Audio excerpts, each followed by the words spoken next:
Hi everyone! In this video, I will explain the difference between WordPress.com and WordPress.org.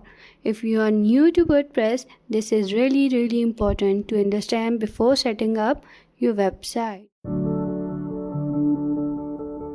WordPress is the world's most popular website building platform. It powers over 40% of all websites today. But here's where many beginners get confused. There are two versions of WordPress, WordPress.com and WordPress.org. Let's start with WordPress.com. It's hosted by WordPress itself, so you don't need to buy hosting. It's super beginner friendly. You just have to sign up and start creating.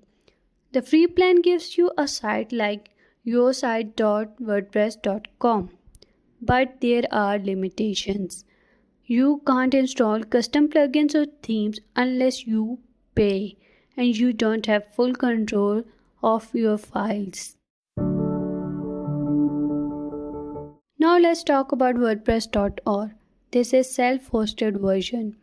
You download WordPress from WordPress.org and install it on your own hosting or locally with software like XAMPP.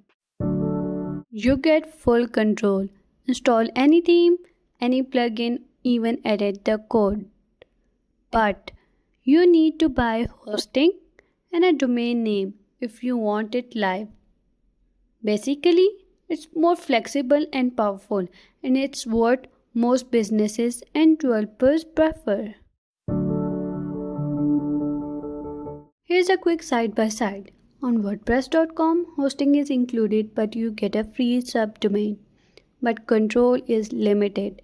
Themes, plugins, and monetization are restricted unless you upgrade. On the other hand, maintenance, backups, and security are handled for you, which is great for beginners.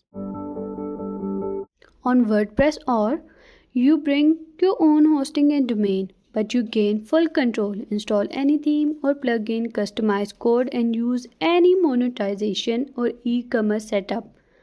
You are responsible for updates, backups, and security, but you get maximum flexibility and scalability. In short, .com is convenience with limits.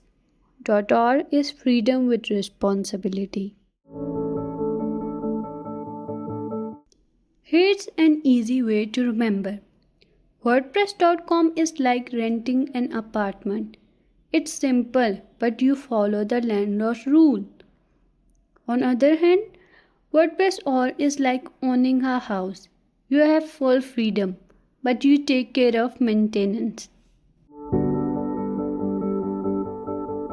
If you are just starting out and want something simple, go with WordPress.com.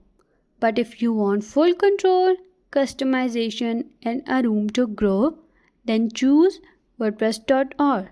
Since I'm setting up XAMPP, I will be working with WordPress.org. So that's the difference between WordPress.com and WordPress.org. In the next step, we will set up XAMPP and install WordPress locally.